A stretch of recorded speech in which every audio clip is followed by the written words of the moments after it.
Hello everyone. In part 3 of the fall, we'll look at the results of the fall.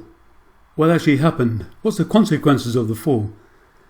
And we can see from this passage in Genesis 2:25, which is about just before the fall took place, it reads, "And the man and his wife were both naked and were not ashamed."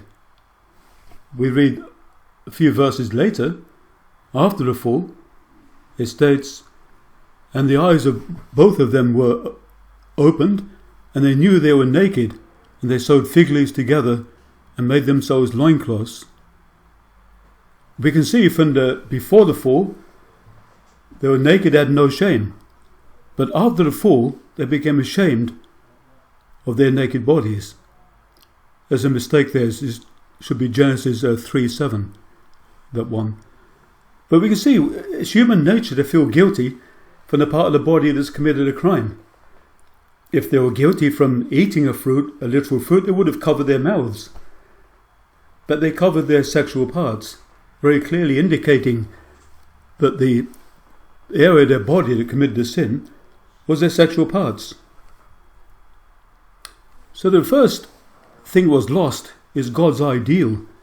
We can see that in God's ideal, a world based on the three blessings that God wanted to establish, where each person becomes a temple of God, perfect Adam, perfect Eve and children, and God's lineage on the earth, they would have realized the kingdom of heaven on earth, and later went to this kingdom of heaven in the spiritual world. This was lost. God's lineage was lost, and that was replaced by Satan's lineage. As 1 Corinthians 4:4 says, Satan became the god of this world.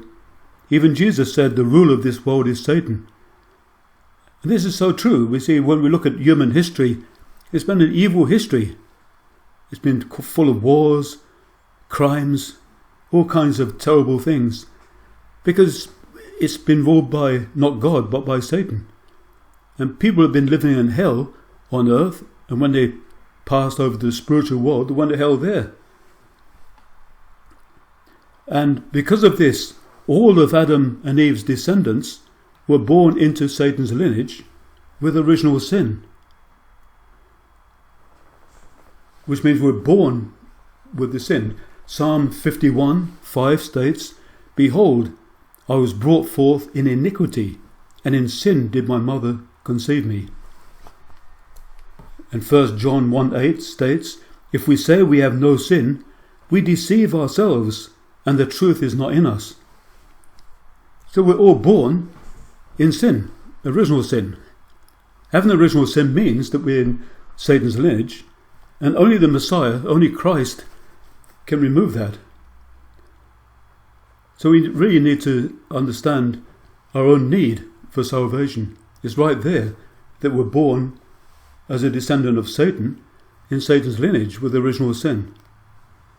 So Satan's actions in the fallen world, Satan still exists in a spiritual world, and he needs objects to work through. And these are evil spirits. It means people who lived evil lives on earth, they were under Satan's domination, but they remain so when they pass into the spiritual world. And the objects of the evil spirits are the spiritual bodies of people on earth. That means our spiritual bodies. And the objects of our spiritual bodies is, of course, our own physical bodies. So through this we have evil thoughts and actions taking place. And this is how Satan works. He works through on a spiritual level. That's why Luke, for example, Luke 22:3 says Satan entered into Judas. Judas was one of the 12 apostles, but he made a bad condition. He enabled Satan to work through him, and he committed a serious crime by betraying Jesus. So look now at the fallen nature. The fallen nature has been inherited by all of the descendants. The first fallen nature is not loving as God loves. Now Lucifer, he existed before Adam and Eve. He existed with God one of God's first creations. That Lucifer was loved by God, and he helped God create the universe. But when he saw Adam and Eve, when Adam and Eve were created, he saw that God loved them. So he perceived that God loved them more than himself. So this caused in him anxiety, and it led to jealousy. So he felt, although God loved them the same as before, but he felt a decrease in the amount of love he's receiving after Adam and Eve were created. So he felt a need to compensate for this. This is a very common problem in society. If someone feels someone else is loved as yourself, or someone, jealousy can occur. And this is a cause of the breakdown of many relationships. So Lucifer felt a need to compensate for a lack of love he thought he had. And so he was attracted to Eve. But this caused him to separate from God. And he caused the fall of Eve. Then the next situation, he left his proper position. He did not want to fulfill his original role. His original role was to guide Adam and Eve. He was the archangel. But he didn't want to do that. This fallen nature we all inherit today. Many people with a desire for more love, they often leave their spouses and look for another partner, and they reject taking care of their own families or own children. This is a fallen nature of leaving proper position. What did Lucifer do next? He took a wrong position, the reversal of dominion. He sought to take God's position, and he dominated Adam and Eve, who were supposed to dominate him. And the fourth fallen nature is the multiplication of evil. You see, when Eve fell with Lucifer, how did she feel? She was the only person, the first person in history to commit a crime. And having a relationship with Lucifer, do you think she told Adam? It's unlikely, because if she told Adam, there's a risk that Adam may have rejected her. He may have rejected her. And that's a terrible feeling. And so we can surmise that actually she hid her sin from Adam. She hid her sins. Adam didn't know she had a relationship with Lucifer, but she tempted him and caused him to fall. So this is the crime of multiplication of evil. That's why when you commit a sin, there's no such thing as just one evil, one sin. It leads to another one, and another one, and another one. Let's look now at the meaning of the symbols. The tree of life symbolizes perfect Adam. The tree of the knowledge of good and evil is Eve before the fall. The serpent is Lucifer, an angel. The fruit is sexual love. Sexual love is the cause of the fall. Sin, if you think of this tree, any tree, no matter how big it is on top, it's just as big under the ground. The roots are just as big as the whole surface of the tree. But the root is the most influential part of the tree. And if there's a problem in the root, that will come out in the whole tree. So the original sin is the root of sin. This is the sin of Adam and Eve.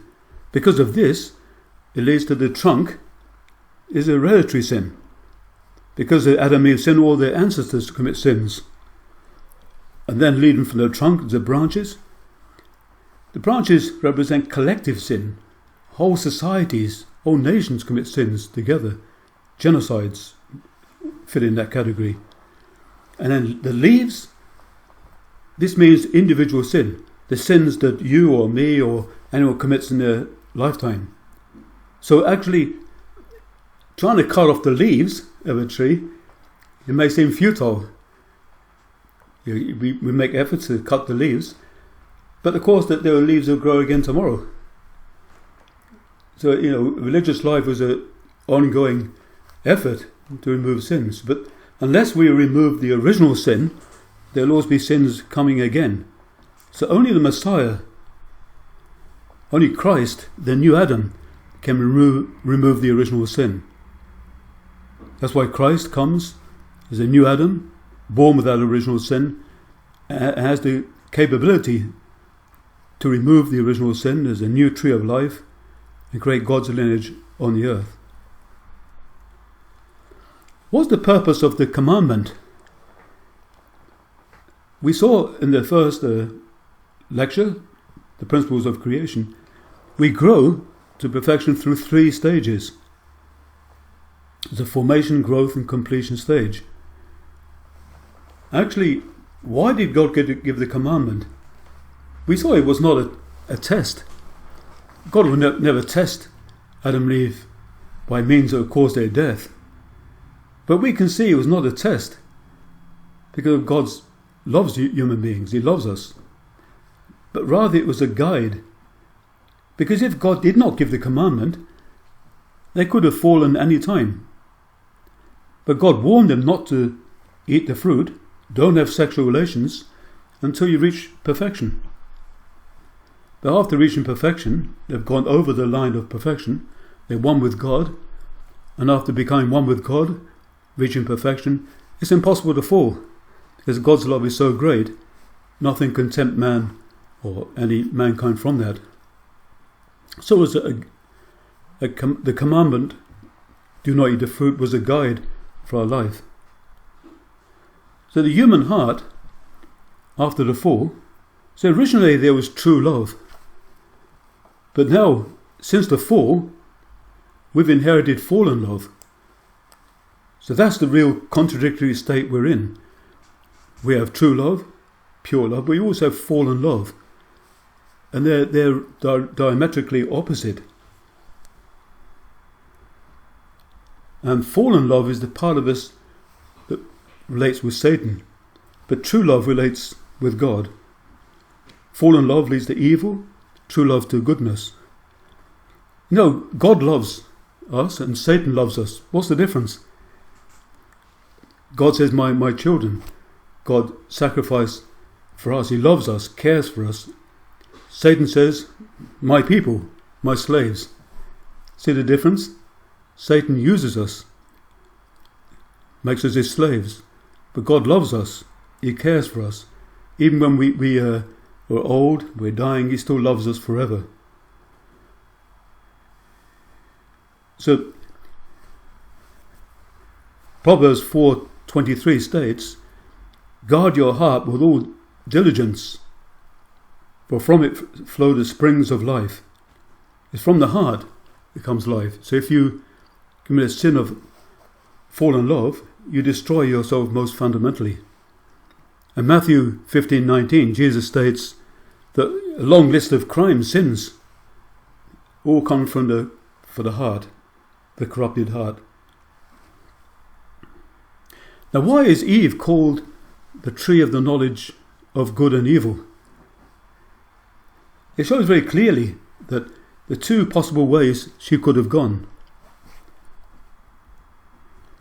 If she obeyed the commandment and her love was centered on God, she grew spiritually, reached perfection, and then bore children, ate the fruit with her husband centered on God, she would have bore good children, and she would become the tree of knowledge of good only, which means she would be perfected Eve, and her love would have been true love. But conversely, if she had her love centered on Satan, if she fell in an immature state, her love centered on Satan, she would bear evil children, and she would become the tree of knowledge of evil only. It means she become fallen Eve, and her love would have been fallen love. Tragically, that's what she did. She bore evil children, and she enabled Satan's lineage to be established instead of God's lineage.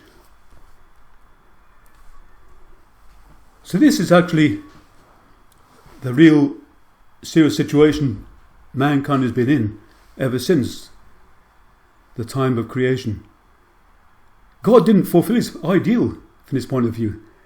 God wanted a beautiful world sent on the three blessings. He wanted his lineage on the earth, where all humanity lived as one family in God's lineage, as brothers and sisters on the earth. But this was turned upside down. Instead of God being in control, Satan became the god of this world, as the Bible states. So this is the reality. But knowing, as I said before, knowing the cause of the fall, there will be a solution. The solution, of course, is the coming of the Messiah, Jesus Christ, and the second coming. We'll look at these in further lectures. Now, in the next presentation, we'll look at the last days. What will happen in the last days? People always thought they're in the last days, but it is the last days now, I can assure you. The problem was people made miscalculations because they did not know the ideal God had. What is the meaning of the last days? The last days means the first days, actually. People didn't know the ideal, God's purpose of creation centered on the three blessings. But having known that, having come to know that, we can see signs of the last days. And this will enable us to help us to understand many current situations in the world. Anyway, I look forward to seeing you in the next presentation called The Last Days. Thank you very much.